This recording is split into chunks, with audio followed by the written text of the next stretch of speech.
श्री स्वामी समर्थ. नमस्कार मंडळी. तर आज आपण या व्हिडिओमध्ये लग्नासंदर्भात एक उपाय पाहणार आहोत.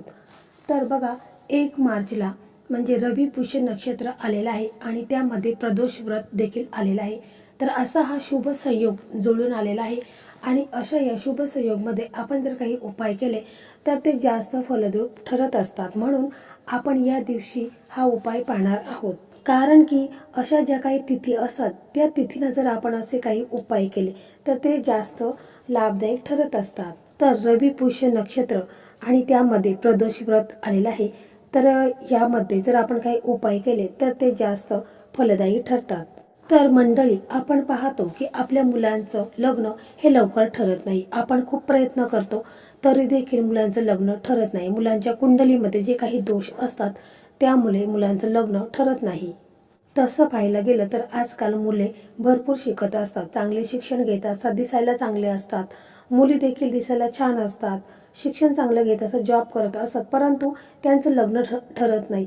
बहुतेक वेळा ग्रहांच्या परिस्थितीमुळे मुलांचं लग्न हे ठरत नाही. कारण मुलांच्या जन्मकुंडलीत सप्तम भाव हा पापग्रहामध्ये जात असतो किंवा 6वा, 8वा आणि 12वा भाव हा राहू केतूच्या प्रभावाखाली जात असतो. त्यामुळे मुलांच्या लग्नात विलंब होतो, म्हणजे लग्न उशिरा होतो आणि लग्नात भरपूर अडचणी, समस्या ह्या येत असतात.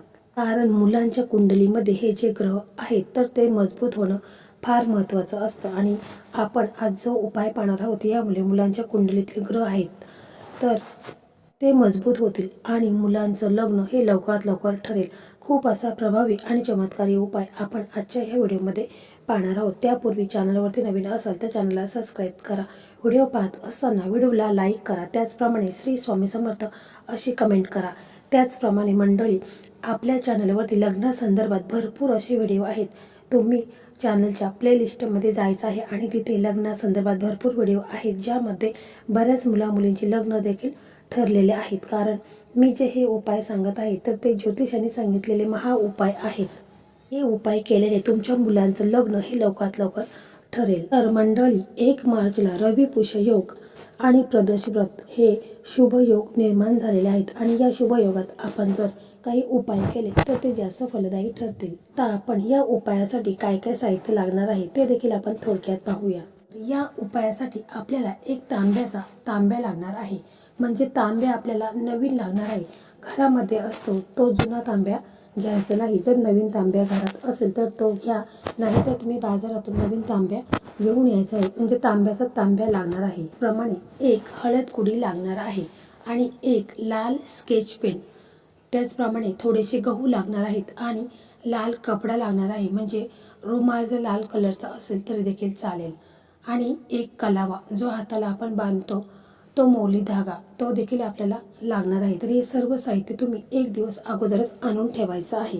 तर पहा, 1 मार्चला आपल्याला सकाळी लवकर उठायचं आहे. म्हणजे ब्रह्ममुहूर्तावर उठायचं आहे.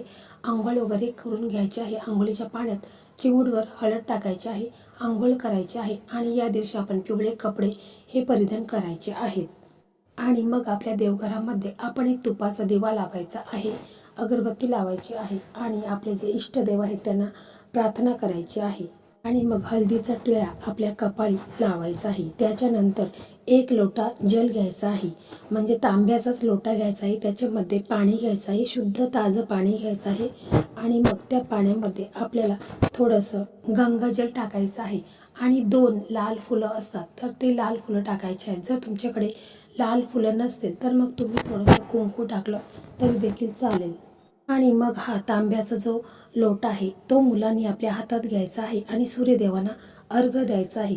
अर्घ्य देता वेळेस ओम सूर्यनारायणा नमः किंवा तुम्ही कोणताही एखादं नाव घेतलं सूर्यदेवांचं तरी देखील चालेल.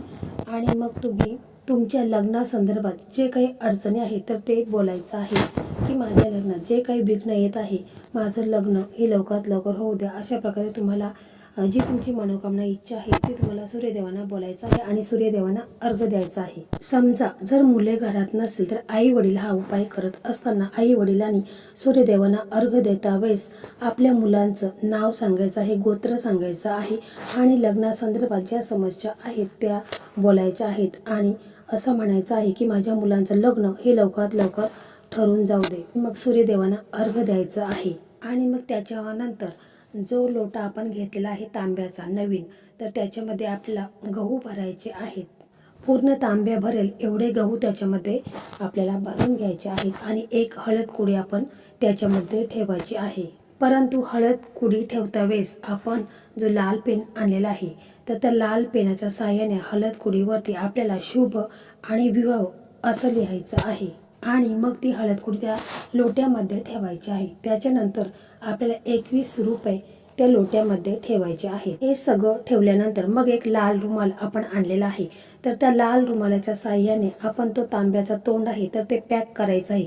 म्हणजे कलाव्याच्या धाग्याने आपण ते व्यवस्थित असं पॅक करून घ्यायचं आहे. आणि मग हा जो लोटा आहे म्हणजे तांब्याचा तांब्या आहे, तो तुम्ही तुमच्या मुलांच्या कपाळाला लावायचा आहे. मुलं स्वतः करत असेल तर त्यांनी त्यांच्या कपाळाला हा तांब्या लावायचा आहे. आणि मग तुम्ही जिथे कुठे शिव मंदिर असेल तर त्या ठिकाणी तुम्हाला महादेवांच्या मंदिरामध्ये जायचं आहे. तिथे गेल्यानंतर तुम्हाला बसायचं आहे आणि हा जो लोटा आहे तर तो तुम्ही शिवलिंगासमोर ठेवला तरी देखील चालेल आणि तिथे बसून तुम्ही ओम नमः शिवाय ओम नमः शिवाय हा मंत्र जाप सातत्याने चालू ठेवायचा आहे. आणि त्याच्यानंतर आपली इच्छा मनोकामना ही महादेवांना सांगायची आहे. मुलं करत असेल तर मुलांनी त्यांच्या लग्नासंदर्भात बोलायचं आहे आणि आई वडील करत असतील तर आई वडिलांनी मुलांच्या लग्नासंदर्भात जे काही विघ्न आहेत, अडचणी आहेत, समस्या आहेत तर त्या दूर होऊन माझ्या मुलांचं लग्न हे लवकर ठरवू दे, अशा प्रकारे महादेवांना प्रार्थना करायची आहे. आणि मुलं करत असेल तर मुलांनी स्वतःच्या लग्नाबद्दल बोलायचं आहे. तर पहा, हा उपाय एकदम साधा आणि सोपा आहे. उपाय खूप छोटा आहे परंतु याचे लाभ खूपच आहेत. म्हणजे हा उपाय तुम्ही केल्याने तुम्हाला काही दिवसातच चमत्कार जाणवेल. म्हणजे तुम्हाला काही संकेत येतील की मुलांच्या लग्नासाठी स्थळ यायला सुरुवात होईल. एक दिवसात लग्नाचे योग मुलांच्या कुंडलीत निर्माण होतील. फक्त कोणताही उपाय करत असताना तो श्रद्धेने विश्वासाने करा तरच त्याचा लाभ तुम्हाला होईल. मनामध्ये किंतु परंतु आणला तर कोणताही उपाय हा पूर्ण तत्वाला जात नाही. त्यामुळे कोणताही उपाय पूर्ण श्रद्धेने करा आणि व्हिडिओ हा तुम्ही शेवटपर्यंत नीट पहा. म्हणजे त्यामुळे तुम्हाला समजेल की मी जे काही सांगितले आहे त्यानुसारच तुम्ही हा उपाय करा तरच त्याचा तुम्हाला लाभ होईल. तर मंडळी, अशा प्रकारे आजचा हा व्हिडिओ होता. हा व्हिडिओ तुम्हाला कसा वाटला कमेंटमध्ये नक्की सांगा. व्हिडिओ आवडला तर व्हिडिओला लाईक करा आणि इतरांना देखील शेअर करा. ज्या मुलामुलींचं लग्न जमत नाही त्यांना देखील शेअर करा आणि अशाच लग्नासंदर्भात व्हिडिओ पाहण्यासाठी आपल्या चॅनलला सबस्क्राईब करा. श्री स्वामी समर्थ. जय जय स्वामी समर्थ.